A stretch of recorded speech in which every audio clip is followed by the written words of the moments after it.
नमस्कार, आप देख रहे हैं 9 भारत समाचार। वरंगल पश्चिम के विधायक नायनी राजेंद्र रेड्डी ने कहा कि राज्य में कांग्रेस के सत्ता में आने के बाद मुख्यमंत्री रेवंत रेड्डी गरीब लोगों के विकास के लिए विशेष कार्यक्रम आगे बढ़ा रहे हैं।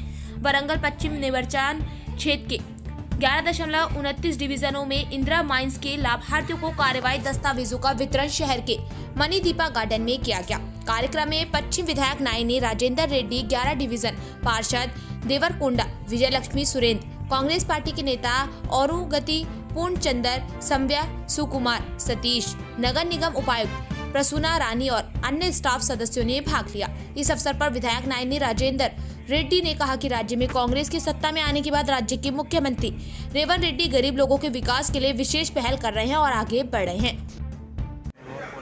ప్రతిదీ కూడా ఇందిరమ్మ రాజ్యంలో ఏ విధంగా ఉంటది అనేది మనం చూస్తున్నాం। ఒక్కొక్క నియోజకవర్గానికి 3500 ఇండ్లు, గతంలో ఒక్క ఇల్లు ఇచ్చిన సందర్భాన పాపన పోలే। ఒక్క ఇల్లు ఇవాళ 3500 ఇండ్లు, ఒక్కొక్కరు ముగ్గు పోసుకొని వాళ్ళు చూసుకుంటూ ఆ పండుగ వాతావరణం చూస్తుంటే ఎంతో సంతోషంగా ఉంది। మరి మహిళలకు అత్యధిక ప్రాధాన్యత ఇందిరమ్మ రాజ్యంలో ఇవ్వడం జరుగుతుంది। వారు బాగుంటే మహిళలకు పెత్తనం ఇస్తే ఆ ఇల్లు బాగుపడుతుంది ఒక ఆలోచన ముఖ్యమంత్రి రేవంత్ రెడ్డి గారు ఫ్రీ బస్ కార్డుకి వెళ్ళి మొదలు పెడితే రేషన్ షాపే కానివ్వండి, ఆఖరికి ఇందిరమ్మ ఇల్లు కానివ్వండి, డబుల్ బెడ్రూమ్ ఏది కానీ మహిళలకు వారి పేరు మీద ఇచ్చి దాన్ని మరోసారి నిరూపించుకోవడం జరుగుతుంది। కొందరు ఉంటారు మాట్లాడుతున్నారు ఏది చేయచేత కాదు కానీ ఇందిరమ్మ ఎమర్జెన్సీ గురించి అని వాటి గురించి అని, కానీ ఇందిరమ్మ చేసిన కుటుంబం త్యాగం గురించి మాట్లాడరే। ఇందిరమ్మ గాంధీ కుటుంబం చేసిన ప్రాణత్యాగాల గురించి మాట్లాడరే। బ్యాంకులు జాతీయం చేసింది పేద బడుగు బలహీన వర్గాలకు బ్యాంకులు జాతీయం చేసినప్పుడు గుర్తు రాలేదే।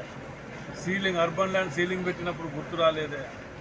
ఇవాళ ఇందిరమ్మ ఇల్లు లేని ఊరంటూ లేదు, కాలనీ అంటూ లేదు, ఇవన్నీ గుర్తు రాదు। కానీ ఎంతసేపు కులాలు మతాలు ప్రాంతీయ తత్వాలను రెచ్చగొట్టుకుంటూ వారి కాలయాపన చేసుకోవటమే తప్ప ఏమనంటే మళ్ళా జై తెలంగాణ అంటారు। తెలంగాణ కాదని ఎవరన్నారా? అందరం కలిసి పోరాడి కొట్లాడి తెచ్చుకున్న తెలంగాణ కలిగేవారు కాదన్నారా? నువ్వు చేసిన తప్పులన్నిటికీ ఇవన్నీ మాట్లాడటం వలన